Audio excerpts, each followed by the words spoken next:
speaker This view. meeting is being recorded.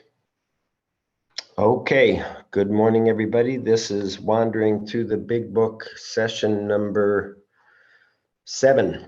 And we spent some time talking about those opening words, which are really a statement of primary purpose. Had those few readings. Second session, we talked about the study guide that you don't need today, but that is available on that website, Wandering Through the Big Book, WTTBB.com. Third session and fourth session, we were dealing with the teaching of the circle and the triangle. And just Friday night, I heard a speaker and he was talking about the 3 legacies and all that stuff. But he didn't talk about the circle. And later on, he even did say in his talk that how important prayer and meditation are becoming for him. And I would remind everybody that the essential part of the Oxford groups is that if you want to establish a relationship with your Creator, if you want a relationship with God, you're going to have to get serious about steps 10 and 11. 12 comes out at 10 and 11, but 11 is getting the mind ready for 12, and 12 gives us the information to carry out my mind's jumping all around. 10 gets us ready for 11, and 11 gives us the information to carry out in 12. But that triangle of unity, recovery, and service, that's surrounded by this circle, and the Oxford groups were firm that you were to start your morning with a early morning quiet time, is what they called it. And it's really exactly what Big Book Step 11, when it's talking about, it's Step 11 starts with when we retire at night. The next part is on awakening, what we are to do, and it sets out a fairly rigorous session of what we are to do in a morning meditation. And then we get Step 11, Part 3, as we go through the day. So we spent 2 sessions on that, and then last week, number 6 was about the doctor's opinion, and this week is about Bill's story. So we're going to go through the 16 pages of Bill's story. I hope I can do it, and talk about it. But before doing that, I want to tell you. Robin and I we started last January with this book that's written by a Jesuit priest, but he's also a member of AA, and it's called the spirit. It's some combination of the spiritual exercises of Saint Ignatius, who was the founder of the Jesuits, and our 12 steps. And he does lots of. One of the beauties of the thing is he takes you through the process, but he also liberally quotes the Big Book and the 12 and 12, and it's brought the 12 and 12 more alive for me. I've chased down his quotes, and I have a better relationship with the Big Book than I do with the 12 and 12. I'll just say it that way. But at any rate, I'm just fascinated and captivated by this stuff. And one of the things that Ignatius suggests as a spiritual exercise is that we read a spiritual passage, and then we use our imagination to try to place ourselves in the scene, to think about the details of the scriptural passage and try to place yourself in the scene. Who's saying what, who's doing what, and all this different stuff as a way of bringing words to life. And he claims that God speaks to us through our imagination.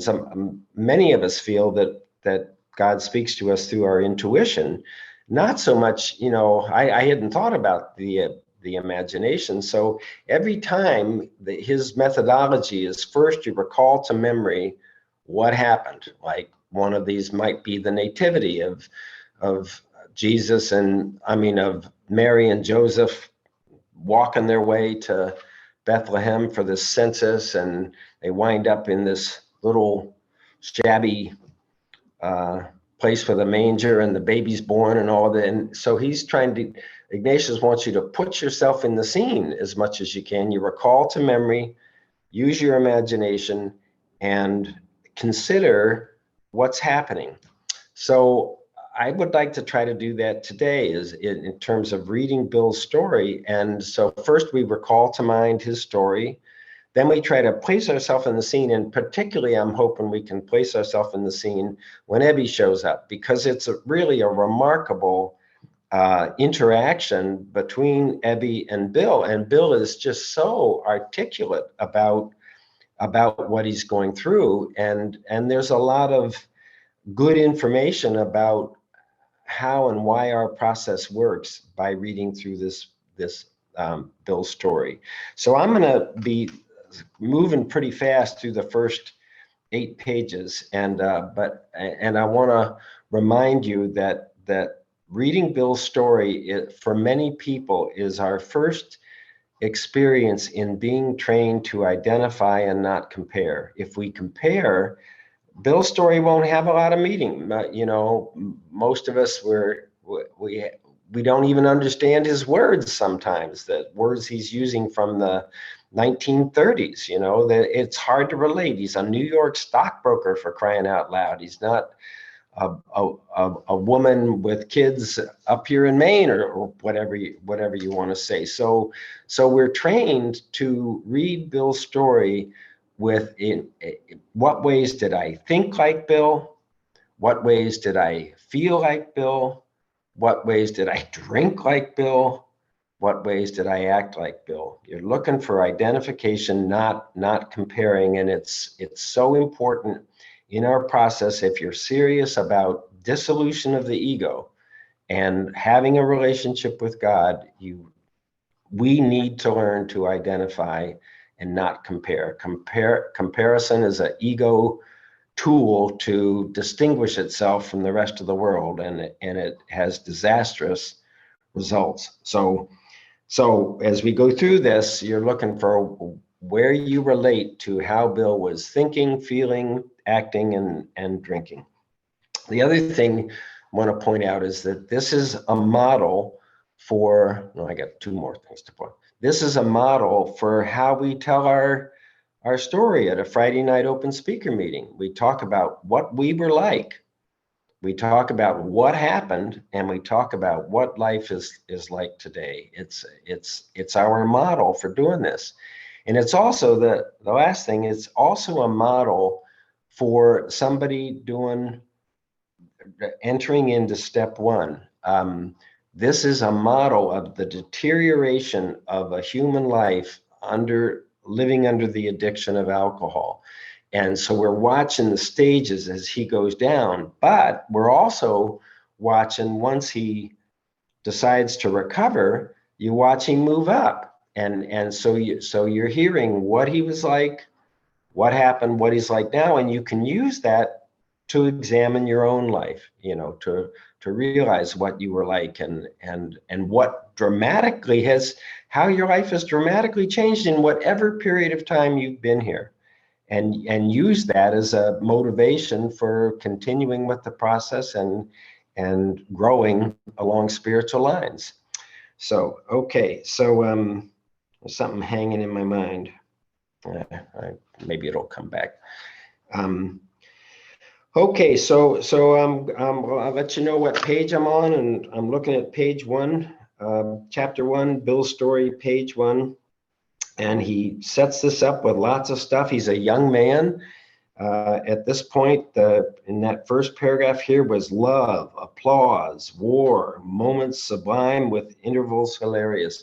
You know, he does have a wonderful sense of humor. If I'm way too serious, and I really enjoy that he maintains his sense of humor through all of this.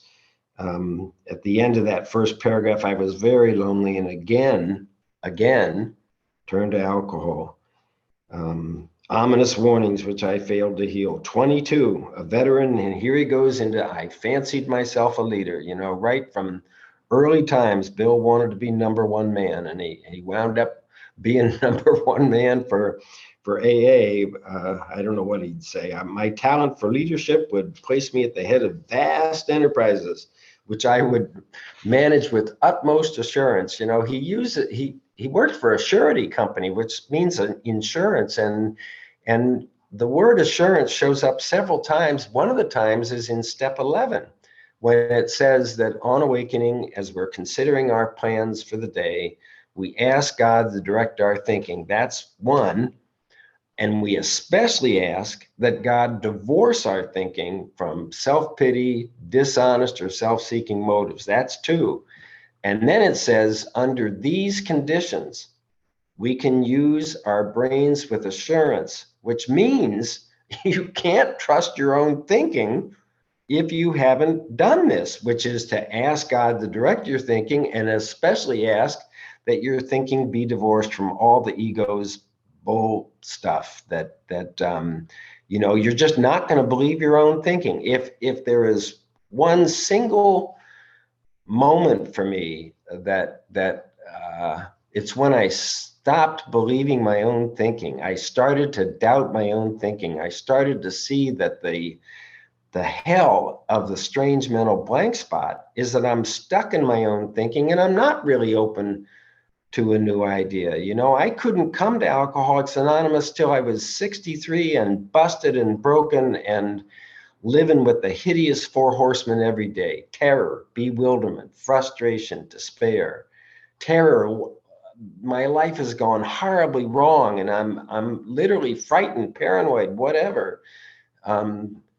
Terror, bewilderment, just in the fog, no idea what's happened or what I am to do. Frustration, nothing I try seems to work. And finally, despair and no hope, no hope in the way I'm living my life. I don't want to ever forget that stuff. I don't want to ever forget, as wonderful as my life is today, I don't want to forget that. Because I know the only reason I'm here is because of this book and these meetings and you people. I know, and it makes me determined to proceed. So, at any rate, okay, I'm moving to page 2. Takes this law course, works for a surety company. The drive for success was on. I proved to the world I was important. For me, when How It Works says some of us tried to hold on to our old ideas and the results were nil till we let go absolutely. It's like I can't let go of my old ideas. And part of the problem for me is I'm trying to prove my old ideas work. I've been trying to prove to the world that I was important. I've been trying to do, I think somehow as a child, I was the second of 5. And 2 alcoholics and usually chaos. And I think my little mind said, the problem is you're not important enough.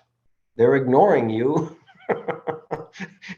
They're not helping you with your life because you're not important enough. And I felt this tremendous drive to be important. I want to be important in the AA. Don't tell anybody, but I want to be important in our fellowship and any rate. So I can easily relate to this. He studies economics and business as well as law. So here's step 1, a step 1 down. Though my drinking was not yet continuous, it disturbed my wife. And then he comes up with this real bullcrap thing. We had long talks. I would still her forebodings. I'd make her feel better by telling her that men of genius conceive their best ideas when drunk. And he sells it, she buys it, whatever. I thought that was amazing. So this next paragraph, by the time I completed the course, and then he says, out of this alloy of drink and speculation, I put imagination in for speculation. I commenced to forge the weapon that one day would turn in its flight like a boomerang and all but cut me to ribbons. He's seeing where it started, and what an image. I mean, he is a gifted writer in terms of describing this stuff. Then he talks about the stock market. Now, I'm a stock market guy. I've been involved in it for a long time, and I can tell you that Bill was revolutionary. He was the first, you'd call him an analyst today, that went out and kicked the tires of the company. He went and met with management and talked to employees and all this stuff, trying to figure out what was the basic vibe of the company, and on that basis make recommendations to other people in the market. And he was great. For the next few years, fortune threw money and a pause my way. I had arrived. You know, I can't say I ever felt I had arrived. I've always done okay, but I never had that sense of I feel I've arrived late in life in the Fellowship of Alcoholics Anonymous. That's where I feel I've arrived. But okay, here comes down step number 2 on page 3. The second, my drinking assumed more serious proportions, continuing all day and almost every night. You know, now he's moving to a daily drinker. And he gets into trouble. I became a lone wolf. We start to isolate as we deteriorate. And then shortly after that, I began to be jittery in the morning. You know, another sign that we're going down here. I'm turning to page 4. So I think I'm turning to page 4. Okay. Then he's into this golf thing, but I love this sentence. The local banker watched me whirl fat checks in and out of his till with amused skepticism. You know, it's like, I don't know, he's doubting Bill's ability to keep this thing going. All of a sudden, October 1929, all hell broke loose. And he's watching. This is the Great Depression. The stock market collapses. I'm staring at an inch of tape, which is XYZ 32. It had been 52 that morning. I was finished. So were many friends. Papers reported men jumping to their death from the towers of high finance. That disgusted me. I would not jump. I went back to the bar. As I drank, the old fierce determination to win came back. I've had moments of feeling this. It went while drinking. And then he goes to Montreal briefly, and then here's another telltale sign. He comes back from Montreal, and what's he do? We went to live with my wife's parents. You know, if you're a guy trying to be an effective husband to a family, and you wind up moving in with her parents, what does that tell you? You know, not Anne, Lois begins to work in a department store, coming home exhausted to find me drunk. I mean, I became an unwelcome hanger-on, you know, another idea of, and then here we go. This is the big one. Number 3, liquor ceased to be a luxury. Now it's a necessity. That's a big step down.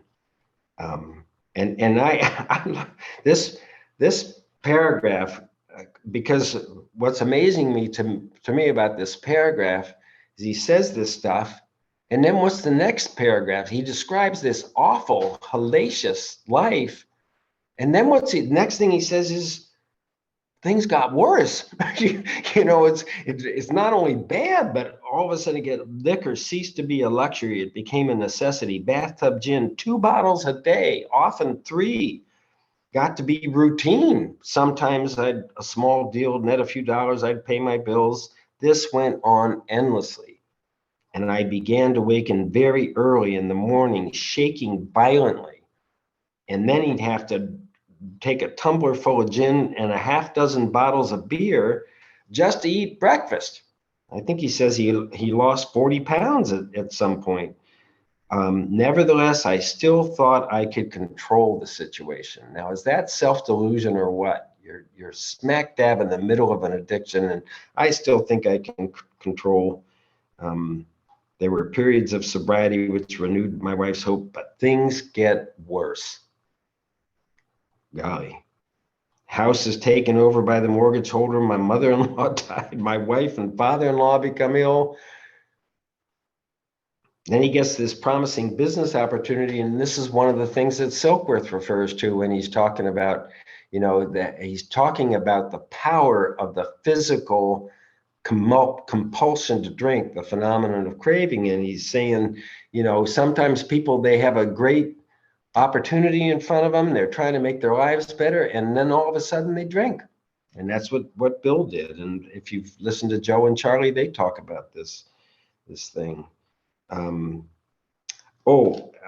woke up. This had to be stopped.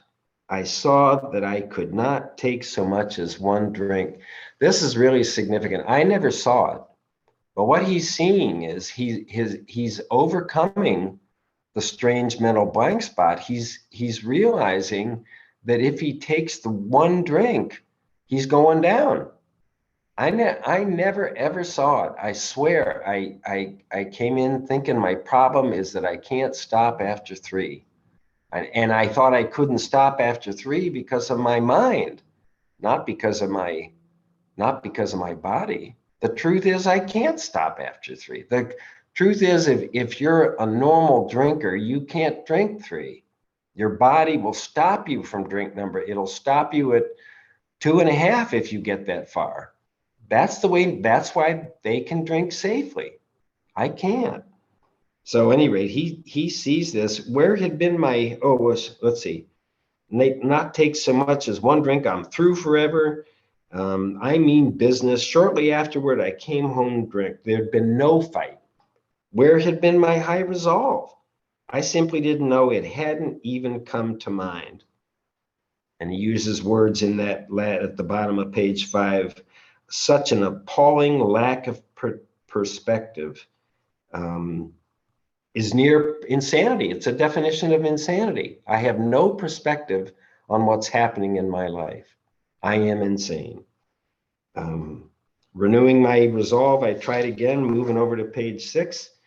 And his confidence became to be replaced by cocksureness. This is the move from confidence, which actually means with faith.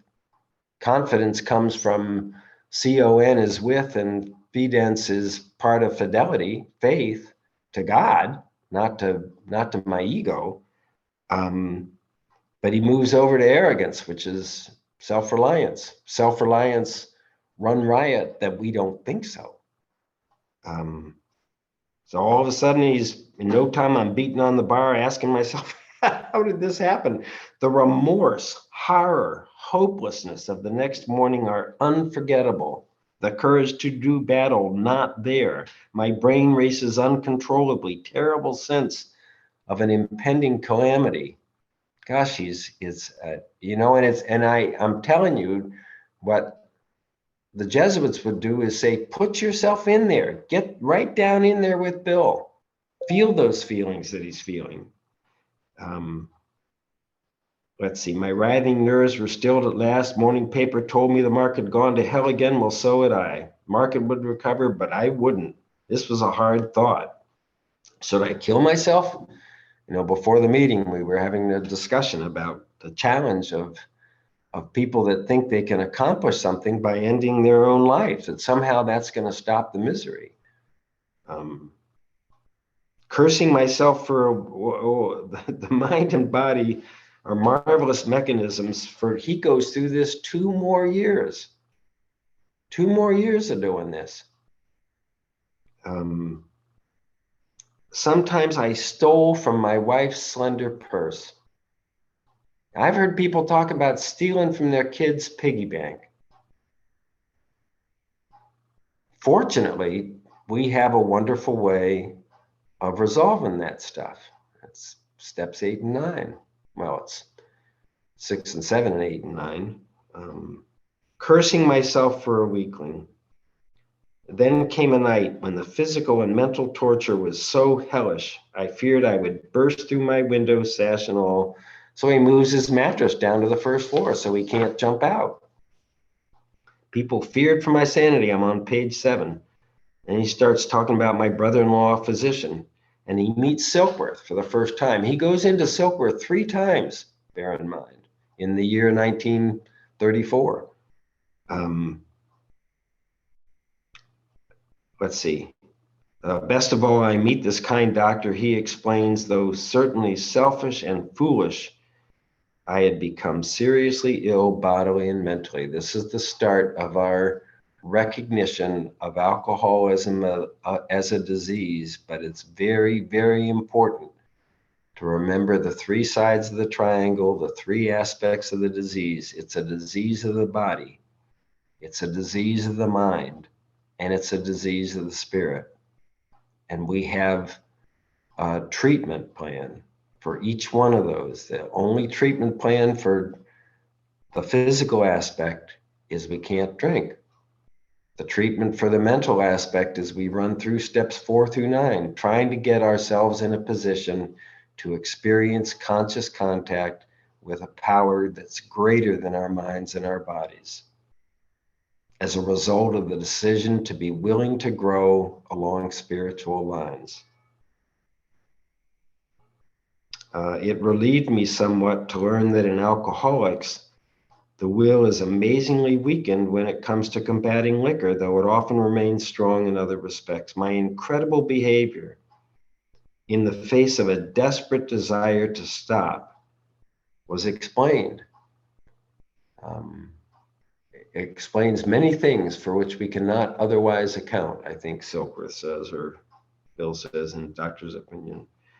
Then life gets pretty good, and he figures self-knowledge is going to do it. Self-knowledge is going to cut it.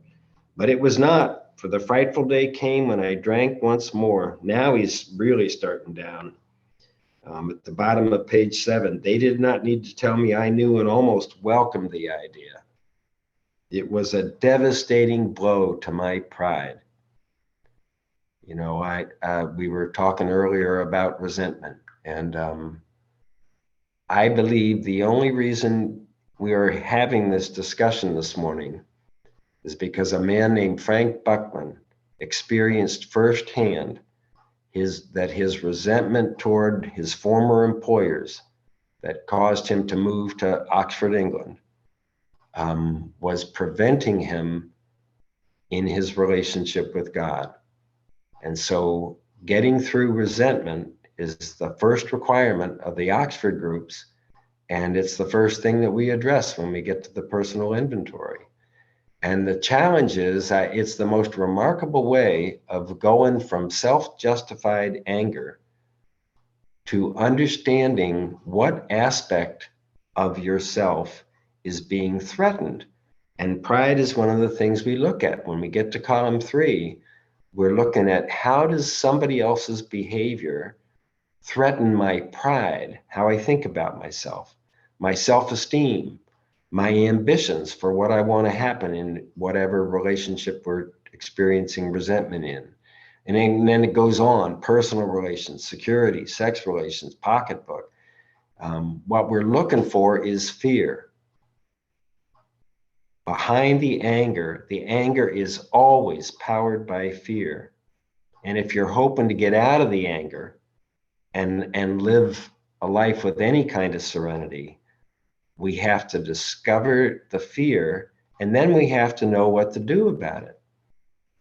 And the fear prayer is, God, please remove my fear and direct my attention to what you would have me be. And if we will pray that prayer, even though the fear doesn't, then it says at once we begin to outgrow fear. Fear for me is the chief symptom of my agnosticism. The book says, I fear because my self-reliance fails me, and I self-rely because I don't have any other option. I don't have a relationship. How can I go to God to guide me in my action when I have no relationship with God? We were having trouble with personal relationships, the very first bedevilment. And we have trouble with personal relationships because of resentment. And we resent because we fear. And we fear because we're stuck in our self-reliance and have no relationship with God. So if you're doing nothing else, learn to chant the fear prayer. God, please remove my fear and direct my attention to what you would have me be. And we read what God would have me be: patient, tolerant, kind, loving, all the time about everything, no exceptions, no matter what. Resentment, it says we seek a kindly and tolerant view of each and every one, no exceptions. Hitler, Putin, I can't do it. No exceptions is what it says. We are to view them as spiritually sick, like ourselves. An easy phrase to skip. And seek a kindly and tolerant view. Okay, any rate, now he's going. I'm going to page 8. Page 8 is the bottom. No words can tell of the loneliness and despair that I found in that bitter morass of self-pity.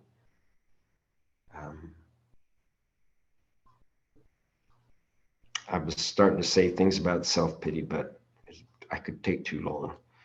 Quicksand stretched around me in all directions. I had met my match. I had been overwhelmed. Alcohol was my master. He's at the bottom. And then, as Bill's way, what's he say at the bottom of the next? How dark it is before the dawn. I was soon to be catapulted into what I like to call the fourth dimension of existence. I was to know happiness, peace, usefulness in a way of life that is incredibly more wonderful as time passes. I can say this for me. And I feel like I got the plane off the ground. I'm not at cruising altitude, but I'm getting there. You know, we've talked earlier about levels of miracles in this process, in this program. And one of them is in the step 10 promises when we say we're not even interested in drinking. The obsession to drink has been removed, the obsession for relief, not the phenomenon of craving. That's not going to get removed, but the obsession for relief gets removed. And we recognize that we didn't do that, that some kind of power greater than us did that. That's miracle number 1. You get to miracle number 2 for me, which is many hundreds of people are able to say that the consciousness of the presence of God is today the most important fact of their life. That's another step for me. And I can say that. I feel that my relationship with God is the most important fact of my, and I got a lot of facts, mind you. But that's the most important fact of my life. And then you get to miracle number 3, which is in the 5th step promises, I'm pretty sure. We will feel as though we are on a broad highway, walking hand in hand with the spirit of the universe. I gotten glimmers of that, but they're stretched out there. But I've gotten glimmers enough to know that that's what I want. I want to feel I am operating under the guidance and power, sometimes called the grace of God, that I am being the person my Creator wants me to be. And it is only because of what we do here. Okay, at any rate, okay, so he's musing, and at the bottom of page 8, an old school friend, an old school friend shows up. So what I'm asking you to do, and all that talk earlier about try to imagine yourself, Bill. You know, you're sitting there, and this guy you've known shows up. And watch Bill's reaction. He was sober. He puts it in italics at the top of page 9. You know, it's been years since I was amazed. Then he brings up this thing about how, then this involves Roland Hazard, who's another reason we're here, because of Roland Hazard. How he's getting committed for alcoholic insanity and gets off Hazard shows up and gets him off and takes him to the Oxford groups, and he gets sober in New York City. And I wondered how he'd escaped. And then this is a wonderful statement of self-centeredness that I just impressed the book. Unmindful of his welfare, all Bill's thinking about is how soon can I drink? You know, I need to drink. I can't handle this, what's going on here. The door opened. He stood there, fresh-skinned and glowing. There was something about his eyes. He was inexplicably different. What had happened? I pushed a drink across. He refused it, disappointed. I'm disappointed because I want to drink, but curious. I wondered what had gotten into the fellow. He wasn't himself. What's this all about? I asked. He looked straight at me. This is beautiful, simple, but smilingly, he said, I got religion. I got a relationship with God. I know it's not bullshit. You know, there's all these people talking about God. What's Bill say? I was aghast. Can you imagine? I was, oh no, this is going to ruin my day. So that was it. Last summer, an alcoholic crackpot, now a little cracked about religion. He had that starry, and I love this. He had that starry-eyed look. Yes, the old boy was on fire, but bless his heart, let him rant. I'm equipped. I got my stuff. My gin will last longer than his preaching. He did know rant. In a matter-of-fact way, he talks about how these guys show up and they told him of a simple religious idea. My sponsor taught me when they say something like that, I am to say, what is this simple religious idea? What are they talking about? What does that mean to me? And what that means to me is what we read when we start the meeting, that if I will humbly rely on the God of my conception and behave the way I think my God, my Creator, wants me to behave, that I will be enabled to experience spiritual serenity right smack dab in the middle of the human calamity, no matter what that calamity is. That is the most awesome promise for me in the book. It's simple and it's easy to understand. And I don't know what you call it, the antithesis of that is, if I am not experiencing serenity right here, right now, which part of that two-part formula am I not doing? Right? If I'm promised serenity, if I will humbly rely and behave the way I think my Creator wants me to behave, I'll experience serenity. So which part am I not doing? And the problem is, I think, for most of us, our minds are so filled with resentment and fear and remorse around our selfish behavior that we can ask, what do you want me to do, God? And all we're going to hear is our own voices talking to us. We have to go through a house cleaning if we hope to have a relationship with God. It can't be done. You know, at the beginning of, it's page 72, the beginning of Into Action, we're trying to get a new attitude. We're trying to get a new relationship with our Creator. We're trying to discover the obstacles in our path. What are the obstacles to a relationship with God? Resentment, fear, remorse. And then we're given a way to do something about it. Pray for removal, ask for redirection, make amends. That's the way we're given to do something about it. I try to stop by 9:40 and we're running out of time. I was aghast, didn't know Randy, simple religious idea. He'd come to pass his experience along to me.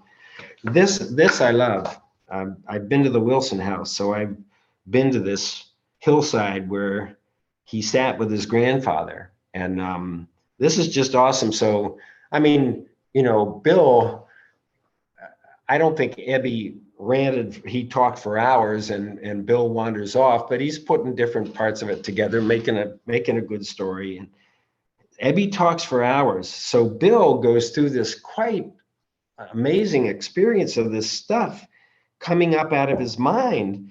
I could hear the sound of the preacher. He's sitting on the hillside, and his grandfather's there, his good-natured contempt of church people, his grandfather's insistence that the spheres really had their music. This is a description of a spiritual awakening. His denial of the preacher's right to tell him how he must listen. He's getting this conception of your own conception of God right smack from his grandfather when he's a little bitty person. His grandfather's fearlessness as he spoke of these things just before he died. I'm telling you that as a result of being in this fellowship and doing what we do, my fear of death is nothing like it used to be. My major fear of death is my wife and my kids and people that I have related, but I'm not afraid of dying in terms of I know I'm not going to hell. I know my soul is going to go back to soul school in the heavens somewhere, and I'll get ready for the next incarnation whenever that comes along. But it's the fact that his grandfather is fearless before he dies. It's a wonderful measuring stick for how we're doing. And then he does this. I guess I'm just going to try to get back to this next time because this is just too good. This next section, I guess that's what I'm going to do. So, but I just want to mention one thing. He's going to talk about what happened. You know, we're really only through a third of the story. He's going to talk about what happened. And then at the end of what happened, he's going to take us on this amazing roller coaster. I just want to point this out so go to the last page, page 16. You know, he's telling you what he's like now. And so an alcoholic in his cups is an unlovely creature. Our struggles with them are variously strenuous, comic, tragic. One poor chap committed suicide in my home. Next time you're having frustration with somebody you're trying to help through the steps, just ask yourself, you know, what if this person committed suicide in my home? What would I do? How would I feel? The fact that he had this happen, and then what's he say after that? Here's a horrible situation. He says, there is, however, a vast amount of fun about it all. Are you freaking kidding me? A guy commits suicide in your home and your next sentence is, I'm having fun. You know, unbelievable. I'm sure some would be shocked at our seeming worldliness and levity. So we're in the world. We're not monks and nuns living in a cloistered situation. But then he takes you down again. But just underneath, there is deadly earnestness. Faith has to work 24 hours a day in and through us, or we die. We die. Most of us feel we need look no further for utopia. We have it right here and now each day. My friends, simple talk in our kitchen multiplies itself in a widening circle of peace on earth and goodwill to men. So we're gonna stop. I just want to try to say this one last thing, and we'll do those other pages next time which we meet, which will not be next Sunday. It'll be a week from Sunday. I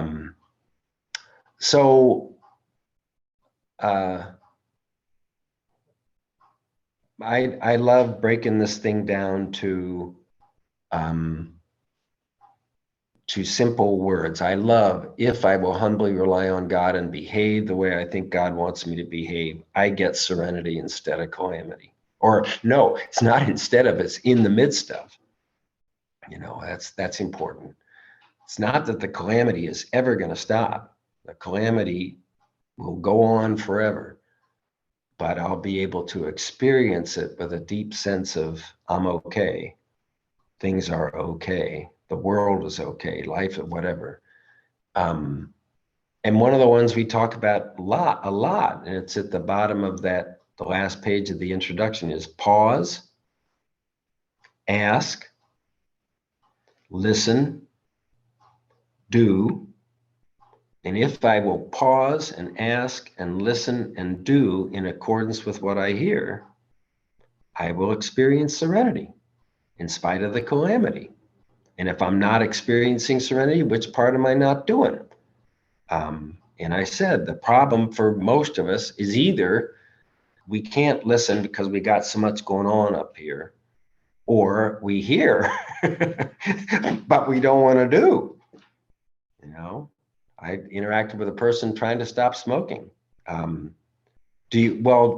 how about this? Why don't you, when you want to smoke, ask God if it's okay with God if you smoke?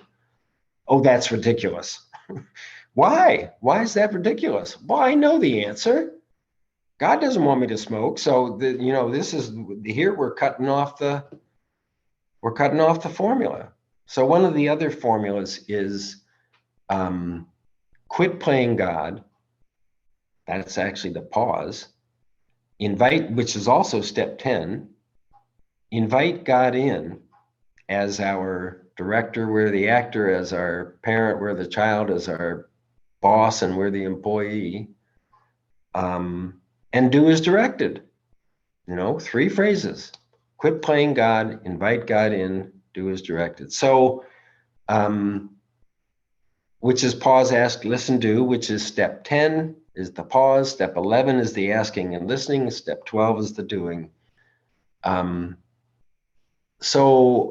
went to law school, and any of you that know any business law know that you, for a contract to be valid, there have to be these different elements. There is an offer, and there is an acceptance, and there is consideration, and blah, blah, blah, other terms of it, and dates,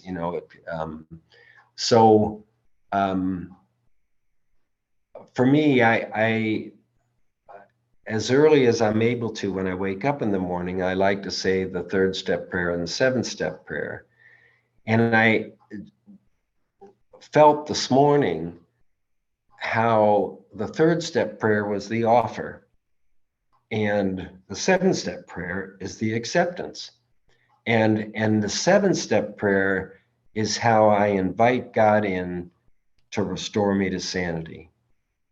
Right? So, God, I offer myself to thee to do with me as you want.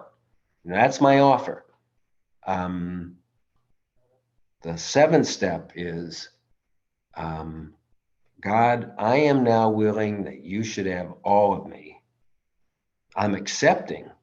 And then the invitation, I pray that you now remove from me every single defect of character that stands in the way, not of my serenity. Doesn't say that.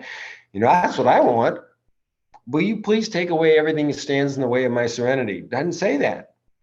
In fact, this is when you start to realize serenity is a byproduct. It's an indicator of how well I am humbly relying on God and behaving the way I think God wants me to behave. Remove from me every single defect of character that stands in the way of my being useful to you and to my fellow travelers here on planet Earth. Okay, I'm going to gong this gong. Jennifer's going to stop the recording. Sorry we ran over there a little bit. And thank you all for coming. And I hope you have a wonderful Thanksgiving. And hope to see you in 2 weeks.